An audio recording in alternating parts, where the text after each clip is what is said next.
Зеленский отказывается выполнять условия Путина, но готов получить от него детали о меморандуме, с чем не согласен Киев. Обмен заключенными, поздравления с рождением внука, впечатляющие перспективы и ни слова о санкциях. Европа и Украина разочарованы позицией Трампа по отношению к Путину. Реакция мира на телефонные переговоры между США и Россией. Казахстан отдает земли Алматы в аренду США на 49 лет. Участок размером с 3 Красных площади обойдется Америке в 25 миллионов долларов. Детали сделки. Литва тащит Лукашенко в Гаагу. За что Вильнюс собирается его засудить и как поляки остановили провоз шин для Боинга в Беларусь и Россию. Летающий дворец. Американский президент принял презент за 400 миллионов долларов. Покажем самолет с арабским шиком, который достался Трампу. От кого? Китай начинает борьбу с расточительством. Как Пекин закручивает гайки госслужащим и оставляет их без алкоголя, сигарет, изысканных блюд и другой роскоши. Досмотрите. Всем привет, это «Время Прядко», коротко, четко и по делу о том, о чем говорят в мире. Если вам есть что сказать, делитесь своими мыслями и отвечайте на мои вопросы в комментариях. За лайк и подписку буду особенно благодарен. Время начать. Латвия берет курс на военное производство. Рига готовится к военному рывку. Латвийское правительство ведет переговоры с немецким гигантом Rheinmetall о запуске производства оружия на своей территории. Шаг, который может радикально усилить оборонный потенциал страны прямо у границ России. Переговоры находятся на ранней стадии, но подтверждены обеими сторонами. Об этом пишет издание Bloomberg. Известно, что немцы уже закрепляются в Литве, где строят завод по производству боеприпасов. Теперь и Латвия хочет повторить успех соседа, ускорив сотрудничество ради общей безопасности всего восточного фланга НАТО. Главная цель – дать понять, что это не просто завод, это сигнал, в частности о том, что страны Балтии готовы отвечать тем, кто положит глаз на их территории. Издание Bloomberg также пишет, что Рига также обсуждает партнерство с итальянским оборонным гигантом Leonardo SpA. Балтийские государства – Латвия, Литва и Эстония – являются одними из самых жестких членов Европейского Союза и НАТО в отношении военных целей президента России Владимира Путина. Они настаивают на увеличении оборонных расходов и введении санкций против России. Все три страны поддерживают стремление тратить 5% ВВП на оборону, чтобы укрепить восточный фланг НАТО и инвестировать в артиллерию и системы противоракетной обороны.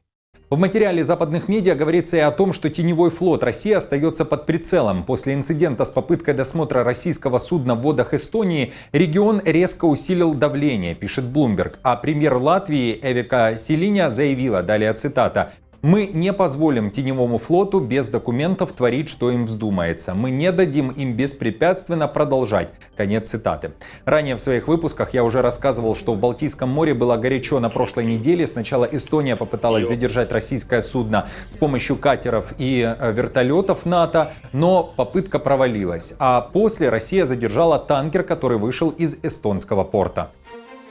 И теперь о переговорах между США, Россией и Украиной. В частности, Украина и Европа разочарованы результатами разговора Трампа и Путина. Американский президент, который неоднократно угрожал экономическим ударом по России, введением новых санкций, дает заднюю и называет Россию богатой страной, а также потенциальным партнером США. Кроме того, аналитики пишут о том, что Путин уже четко понял настроение Трампа и, вероятно, выжидает момента, когда Вашингтон вообще выйдет из переговоров. Sky News пишет, что для Путина разговор с Трампом был скорее пряником, чем кнутом. Украина и лидеры союзных европейских стран были обеспокоены тем, что Дональд Трамп их предает. Они были готовы ждать, пока он реализует давно обещанное решение, потому что им нужна поддержка США. Теперь же они столкнулись с итогом этого ключевого разговора, который не продвинул их вперед и поставил Украину в еще большую опасность. А ведь еще за несколько часов до этого разговора в Белом доме не делали никаких конкретных выводов. Хотя разговоры о санкциях звучали. Послушайте, что о санкциях говорила пресс-секретарь Трампа. Он все еще хочет встретиться с Путиным лично? Я думаю, президент, безусловно, был бы открыт для этого. Но давайте посмотрим, как пройдет этот разговор. Каков статус дополнительного пакета санкций, о котором говорил президент? Вы их еще не ввели. Но вопрос все еще находится на рассмотрении? Я думаю, что все уже решено. Да. И я, опять же, не буду опережать президента в каких-либо обязательствах или решениях, но, безусловно, это то, что он рассматривал и обсуждал.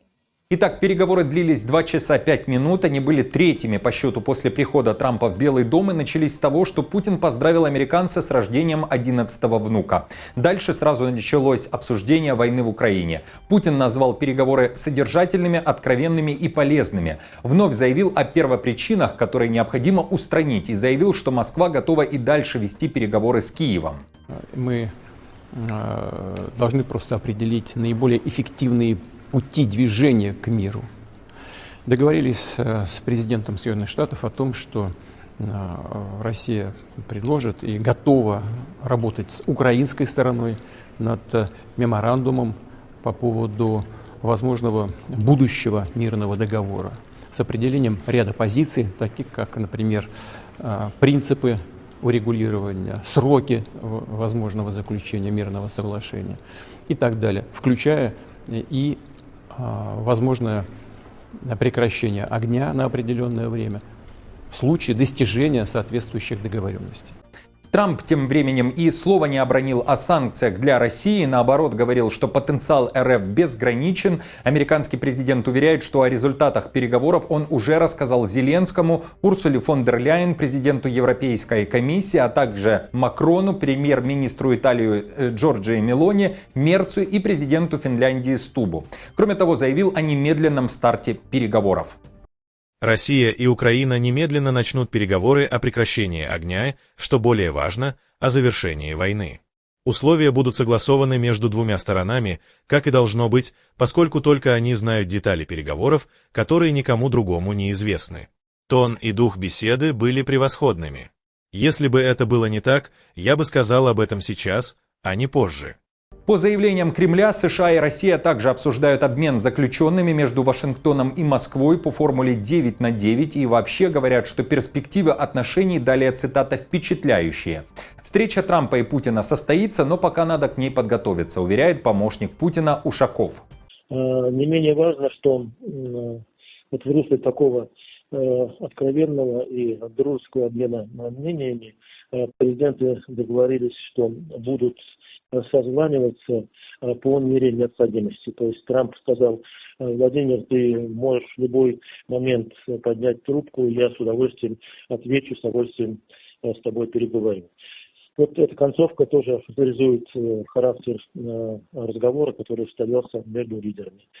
CNN тем временем пишет, что главная битва сейчас происходит не на фронте. Авторы материала считают, что и Зеленский, и Путин боролись последние недели за внимание Трампа. И Москва, и Киев соревновались, стремясь доказать, что именно другая сторона является настоящим препятствием на пути к миру, надеясь хотя бы на время склонить переменчивое мнение Трампа в свою сторону. И, похоже, именно Путину это удалось сделать. Давайте послушаем. Трамп и Путин, похоже, уже разделяют непревзойденную уверенность в том, что только они обладают личным авторитетом и навыками, чтобы урегулировать войну в Украине, в то время как европейцы и украинцы в конечном итоге сделают то, что им скажут. Зеленский, судя по заявлениям, не собирается делать то, что ему скажут. Как пишет CNN, он заявил, что накануне у него состоялось 2 разговора с Трампом. Первый был до звонка Путину, а после уже был коллективный разговор со всеми теми, кого в своем посте перечислил сам Трамп. Зеленский говорит, что после того, как Киев получит от России информацию о меморандуме, о котором говорил Путин, то сможет сформировать свое видение такого меморандума. Ответил Зеленский и на вопрос о требованиях России, в частности, о выводе ВСУ из 4 областей Украины. В Киеве заявили, этого никто делать не будет. Выводить наши войска с наших территорий никто не будет. Это мой конституционный долг, это долг наших военных защищать суверенитет и территориальную целостность Украины. Сейчас есть временно оккупированные территории из-за агрессии такой большой страны. Это понятно. Но никаких ультиматумов, никто не будет сдавать свою землю, свои территории, своих людей, свои дома. Я не знаю, какие там принципы в меморандуме. Здесь важно отметить, что за несколько часов до начала переговоров вице-президент США заявил, что переговоры между РФ и Украиной в принципе зашли в тупик. И Венс перед телефонным звонком давал понять, что России предложат условия, на которые стоит соглашаться. И это не угроза санкциями, а выгодное партнерство. Но сейчас, по мере продолжения переговоров, мы понимаем, что тут возник тупик. И я думаю, что президент скажет Путину: «Слушай, ты серьезно? Ты действительно этого хочешь?» Потому что предложение Соединенных Штатов всегда было таким. Нормализация отношений между Россией и остальным миром принесет значительные экономические выгоды. Но вы этих выгод не получите, если продолжите убивать мирных людей. Если вы готовы прекратить убийство, США готовы быть партнером в достижении мира. Это было наше предложение и россиянам, и украинцам, и, честно говоря, другим странам в зонах конфликтов по всему миру. Итак, какие у вас ощущения после этих переговоров? Что думаете о теплой, как заявляют стороны, беседе, о предложении быть партнерами? Выйдет или не выйдет Трамп из переговоров, о чем пишет западная пресса? Пока вы пишете ответ в комментариях, я перейду к следующим новостям, в частности о том, кто решил сделать американскому президенту презент за сотни миллионов долларов. Итак, Трамп не отказался от безумно дорогого подарка, теперь он стал собственником летающего дворца. Королевская семья Катара решила озолотить американского президента, подарив ему элитный Боинг за 400 миллионов долларов. Пресс-секретарь Трампа Кэролайн Ливит, которая, вероятно, скоро сама увидит всю красоту Боинга, уже официально заявила, что самолет будет принят в соответствии со всеми юридическими и этическими требованиями. При этом лайнер не является личным подарком или подарком для президента Соединенных Штатов. Известно, что Боинг уже находится в США и, по словам Белого дома, поступит на службу в ВВС США, и именно для них он станет подарком. Военно-воздушные силы страны осуществят переоборудование самолета по высшим стандартам, но уже сейчас это VIP-лайнер с арабским шиком. В летающем королевстве спальни, залы для приема гостей, золотая отделка, ультрасовременная связь и уровень комфорта, доступный единицам. Юристы Белого дома не нашли нарушений закона, хотя, как отмечают эксперты, подарок вызывает серьезные этические вопросы, учитывая его стоимость и потенциальную приватизацию государственной собственности. Америка заходит в Казахстан надолго. Такаев отдает землю республики Соединенным Штатам в аренду на целых 49 лет. Почти полвека американского флага в сердце Алматы.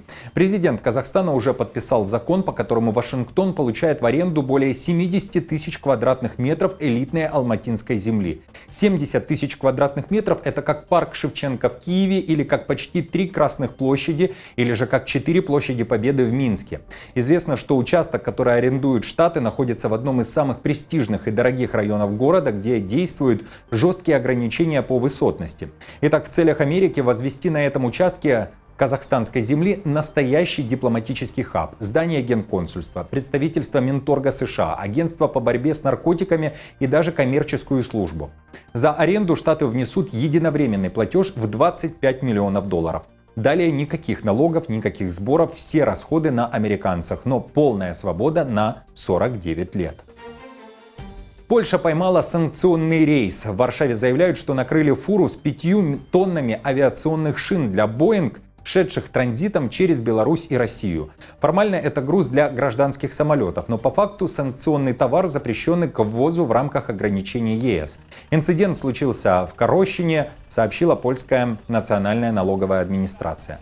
Водитель заявил, что везет шины для автобусов и легковушек. Груз из Испании шел в Азербайджан, но путь его лежал через Россию и Беларусь. Страны, которые сейчас находятся под санкциями Запада. В Польше считают, что целью была попытка скрытно провести стратегически важные комплектующие для авиации через санкционные дыры. Теперь груз арестован, начато уголовное дело за таможенное мошенничество. Напомню, Boeing и Airbus с 2022 года полностью прекратили поставки запчастей и техподдержку для России и Беларуси.